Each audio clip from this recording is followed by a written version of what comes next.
channel. Today it's time for another Patcher synth replica. Drumroll please. The LinnDrum. Yay! So I've made this interface already. I had a lot of fun with the text part, as you can probably see here. Like some of these double struck letters work in Patcher. You can just copy them from various Unicode character websites that list all of the Unicode characters. And yeah, the L and the I and the T are just like a pile of shapes and other types of things stacked on top of each other. But I think it looks kind of cool, and it definitely, you can tell that it tries to imitate the original logo, so I'm happy enough with it. So yeah, this is my project for this video, and you will have a download link in the description, and it'll be a free download as always. And I'll also put some links to the previous Patcher synthesizer replicas that I've made. I think that we're gonna get to work now. I think I'm gonna start adding a super fast introduction of the original synth itself at the start of my video. So what is LinnDrum? The LinnDrum is a digital sample-based drum machine manufactured by Linn Electronics between the years 82 and 85. It was used in a lot of the 80s hit songs, and it has a very recognizable sound. One of its most well-known features is altering the swing of the rhythms or adding shuffle. Yeah, I think that's about it. So I've added some of the label stuff onto the interface, and now I just want to go over my plans on what the features of this patch are going to be. So just kind of generally explaining what I'm going to do here. So obviously there are things that can be inconvenient or downright impossible to do with Patcher.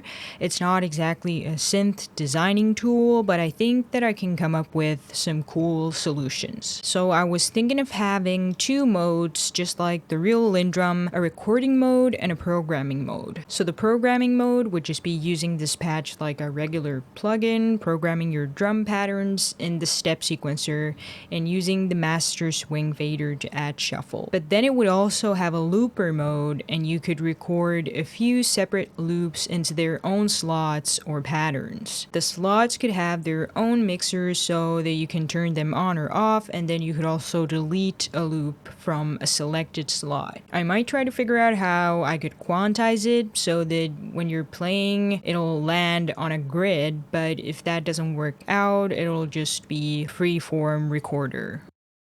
So this patch is going to be based on the FPC plugin. So in here, I'm going to load all the original LinnDrum samples. So these pads can't be directly accessed from the surface, but all of them have their own MIDI note assigned to them. So on the surface, I have this pad, which basically just consists of buttons. And what I had to do to make the buttons play a sound, like this is just assigned to a kick right now, like it's in the wrong spot, but it was just a test. I needed to use this MIDI out plugin to route this button into the correct note. So in here, I can determine a note value, like a MIDI note value. So when the button is pressed, it's going into the MIDI out plugin, and this knob is going to go to 100%, and then it's going to trigger this specific MIDI note value. Then the note value is going to go into the FPC, and it's going to trigger whatever note or whatever instrument that MIDI note value corresponds to. So yeah, the FPC is where the actual sounds are going to be coming from. Okay, so finally I'm at a point where I've connected all of these buttons into the correct instruments. So and when the percussion button is pressed, these turn into these other instruments that are on the top row. So now I think I'm gonna just connect this mixer section and the panning section. So this is probably just the easiest to do by activating these and connecting them into the correct sliders, so doing it directly from the FPC. There's also the tuning section, and I think that's gonna work, like at least the hi-hat decay, which I tested already.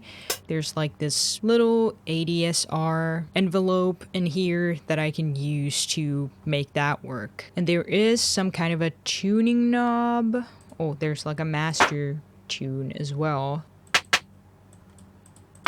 Yeah, this is probably gonna work just fine for these. So I've got my mixer section and the panning section routed, and also the tuning section. And now I'm just gonna start figuring out this pattern thing. So I really want to introduce this looper preset of Patcher because I think that it's super cool and it gave me the idea to the entire looper thing for the LinnDrum patch. So in the Patcher's mixer presets, under the special category, I think there's this loop recorder, and it's based on a delay plugin, and it'll record 4 bars, and it has these options of recording and deleting. So you can play notes and then it'll just loop them over and over, and you can play more notes on top of it, and with the delete option you can remove all of it and start over. So now I'm going to show you this example by just using a single instance of the delay bank. So I have an instance of FL keys,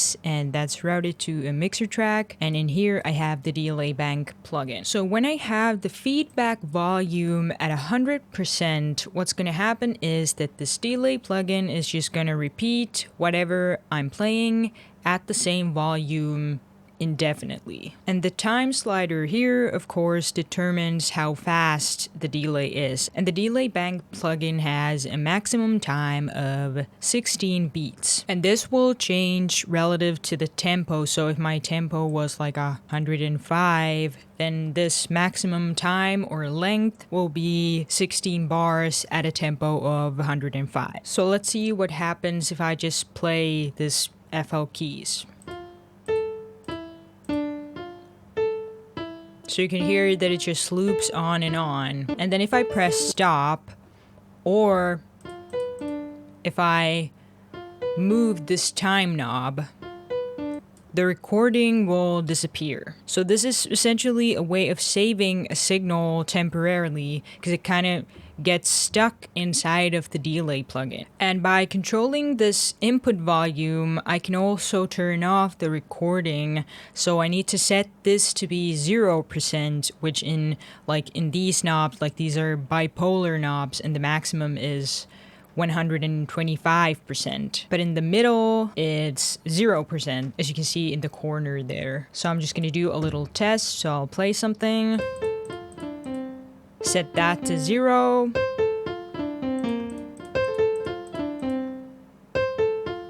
Nothing happens, so it's not recording anymore. So basically we can use these features of the delay bank plugin and create this looper. So what if we wanted to record longer than just 1 bar? You can see at the top of the delay bank that there are actually multiple delay units, each with their own settings. Now, if only we could make these 1 bar slots turn on and off in succession, assigning each slot a different bar. So this is where the formula controller stuff comes in handy. So here we have 4 formula controllers, and these formula controllers are connected to their corresponding delay bank's input and output volume. So in this setup, we're supposed to have 4 bars of recording space, since 1 bank corresponds to 1 bar. The first bank is responsible of recording and playing the first bar. The second bank is responsible for recording and playing the second bar, and so on. And each of these formula controllers has one job: to tell their corresponding unit if it's currently supposed to be on or off. Each formula controller has their own unique formula, which I've actually modified a little bit to make it easier to understand. So at this point, the rest of this section is going to be spent explaining the formula, and I'll be doing so on a pretty detailed level. So if the formula controller isn't really your thing and you're not familiar with it at all, maybe skip ahead, but if you're interested,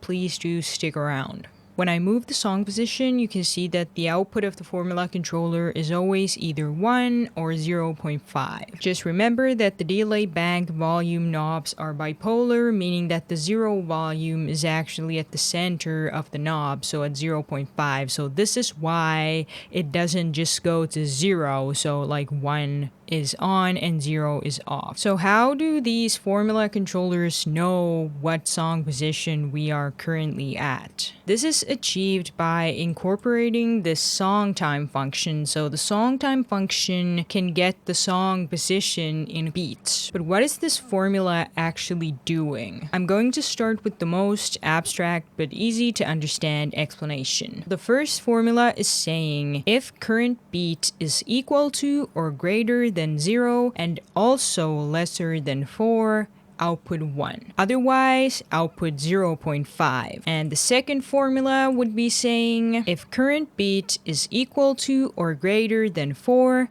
and also lesser than 8, output 1.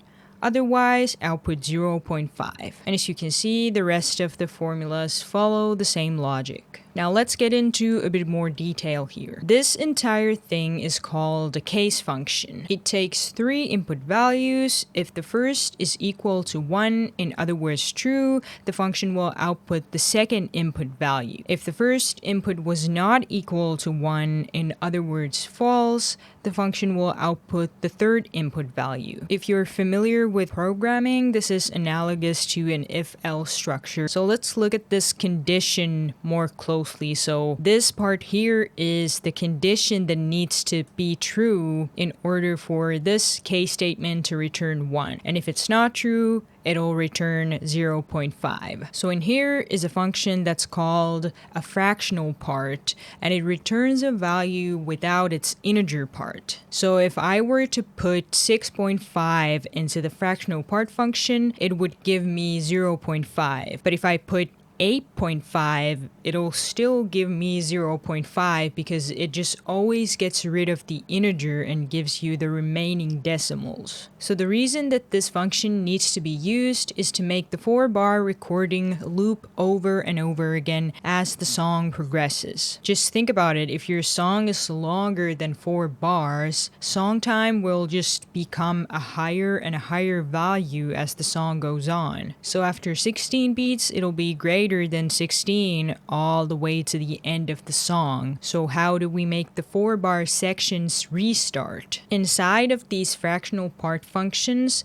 the song time gets divided by 16. So this is to convert the song time into a fraction of 4 bars. This means that 1 bar is equal to 0.25 or 25%. So 4 bars is 4 times 25%, totaling in 100%. So song time divided by 16 times 100 equals a percentage of a bar. Then when we put this whole thing inside of the fractional part function, it'll make sure that even when our song time is already way ahead of 16 beats, like 48 beats or whatever, it'll still only give you a fraction of a 4-bar section. So now that we got that out of the way, here you can see the good old greater than and equal to signs. So these just tell the formula controller to check if this statement is true. So is this fractional part 0 or greater? Now we can get to this other side of this section, and this fractional part works exactly the same way, except this time we're asking to check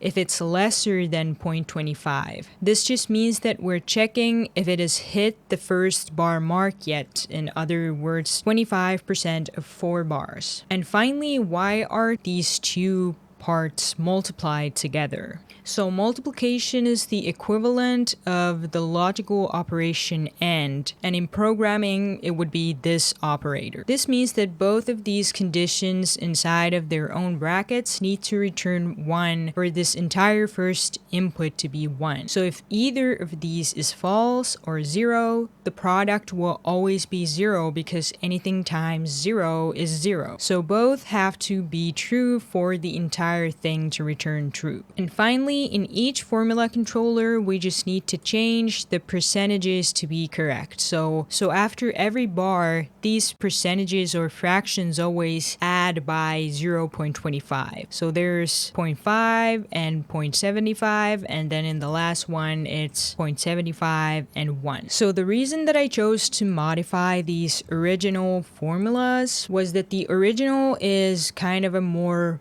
mathy way of doing the same thing, and at least in my opinion, it's not as apparent to figure out how it works just by looking at it. So my version looks a bit more like programming, like it's easier to parse into a sentence just by the fact that it contains the greater than and the equal to and the lesser than signs, and the case statement, which is kind of easy to translate into language. So it's kind of in the form of, if this thing here is true, do this thing. If false, do this other thing. So yeah, that was a pretty long section. I hope that it made sense. I didn't just want to grab that preset and put it into the patch. I really wanted to kind of deconstruct it myself first and then also explain it to you so that you can gain something or learn something from it, I guess.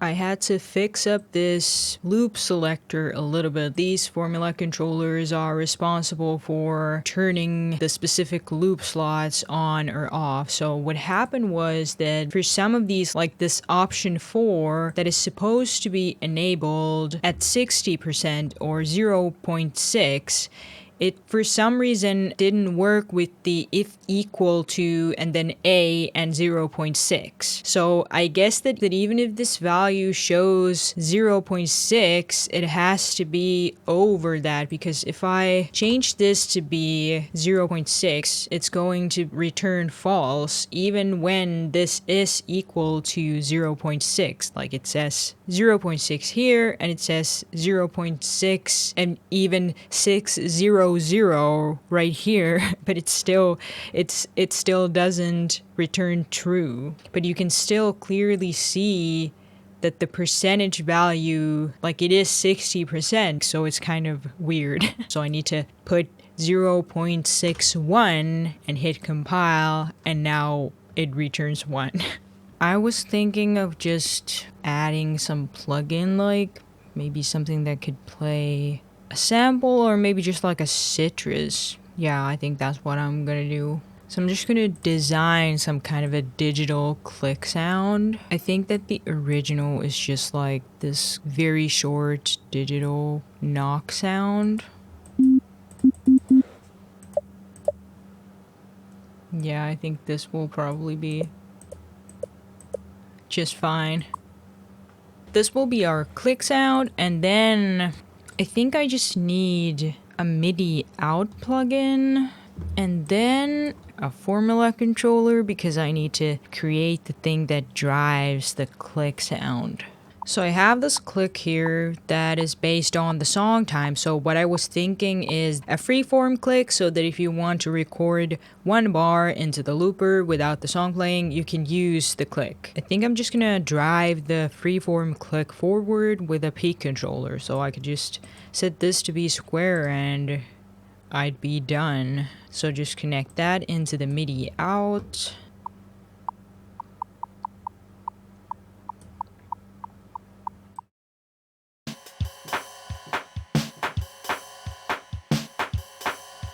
Here's how you can link the patch controls into your MIDI controller. So right click and make sure that the parameter you want to control is activated. Then click the link to controller button at the top. Then just touch the parameter. And finally touch the control in your controller. Okay guys, guess what? I finished the patch. I just have this feeling that I forgot to do something, like some feature, or I don't know. Doesn't seem like I did. So yeah, I'm just gonna give you a little tour of how it works. So I have this little pattern here. So you can program it in the step sequencer. And here I've added swing from this master swing fader. So this is a straight rhythm. And this is full swing. And here I have my recording slots. So in here you can turn a slot on or off and adjust the volume of it and the panning of it. So if I have this first slot enabled, I'm just gonna move this a little bit. It bothers me that it's not aligned perfectly. Well, nothing really is aligned perfectly in this patch, but whatever. Come on.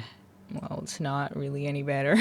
Okay. Oh, and right now I'm just gonna mention that sometimes some of the bound boxes of Patcher are kind of, they work in this inconsistent way, so that if they're too close to each other, you all of a sudden lose the ability to adjust that control with your mouse. So here is one slider, like the slider number 3, that doesn't activate completely, or you might see it like limps a little bit when I move my mouse over it, but you can move it with your mouse wheel. If you can't grab it for some reason, the mouse wheel will always work. But yeah, here is the slot selector. So if I select slot 1 and hit record, I can now record into it. And the play button needs to be pressed for the recording to work. And then I could also enable the click sound. So now without the song playing, I can record 1-bar loops, and this is because in here, if you watched my explanation of the looper, this first pattern or the first delay unit will be enabled now that the song position is at 0, so the first slot will always work. I'm just gonna input some random stuff, so now the kick is recorded into the first slot, and then I can just change the slot and add something else. And then I need to turn the slot on, and then I can just turn the slots on or off. And with the play stop button, I can sort of mute all of the slots, so the delay is still going inside of this patch, but I effectively muted it, but it's an easier way to disable all of these slots. And this also makes sure that nothing will be recorded into it while the play stop is off. Then I have this warning here that says pressing project stop button can mess up and remove all loops, but it's kind of a good way to remove everything if you want to reset this entire thing. So if I press stop, all of your recordings will disappear. And yeah, I could also record in these patterns that I've created. So now it's looping in the slot 4. Then I added an Edison, so the looper, like the delay looper, is not the most reliable way of saving things, so I wouldn't count on it too much. If you close your project and open it again, your loops are going to be gone, and if you press the stop button, your loops are going to be gone. So if you make something that you like, what I recommend is pressing record, and it'll automatically, I have an Edison there that starts recording.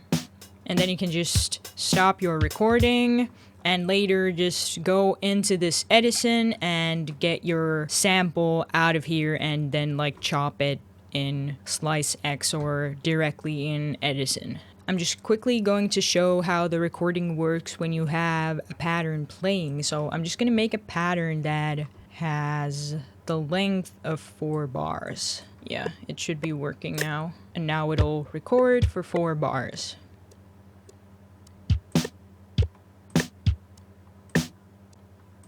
And now here's one thing, when I press stop one time after I've recorded more than 1 bar, it'll get stuck at the first bar because right now it'll kind of like this first condition will now forever be true.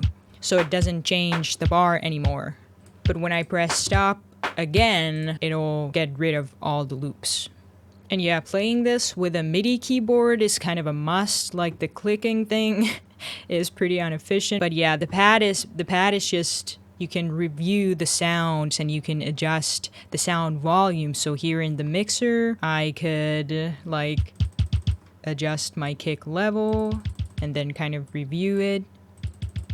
And one thing that I also want to mention is that this mixer and this panning section are not related to the loop. So whenever, like if you record the kick drum inside of the delay plugin, it's going to stay whatever volume it is. So you can't change the bass drum from here when you're playing your loop. Like, you need to do it beforehand. So for that to work, I would have had to make a separate looper for all of the instruments, and that was just something that I didn't want to do because there's a lot of instruments. And then I started to think of the performance, because like, think of having all of those loopers playing at the same time for all the separate instruments. So yeah, there's this kind of a compromise that you have 6 slots, and you can obviously record single instruments into the slot.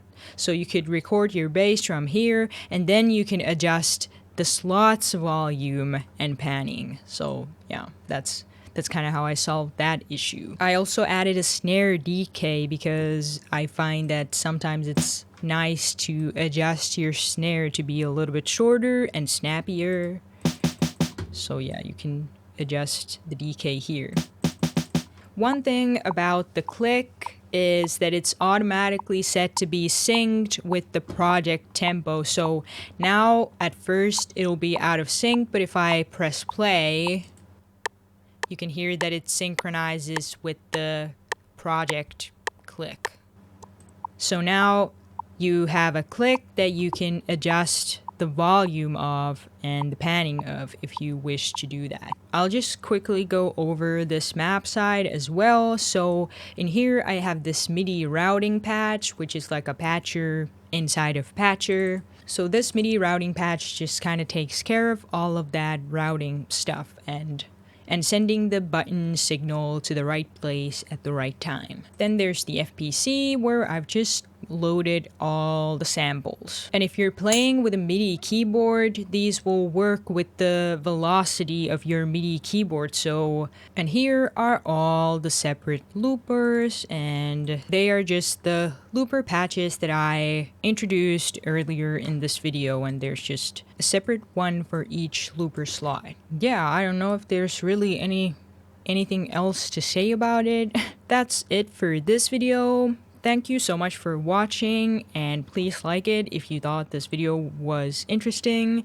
and consider subscribing if you want to see more videos like this. The download link is in the description, like I mentioned in the beginning of the video. I've also put the source of the samples that I used into the description. So the samples are recorded by Alex Ball, and I've linked his video in the description, where you can also find the download link for the sample pack. So yeah, have fun with it, and I will see you in the next video.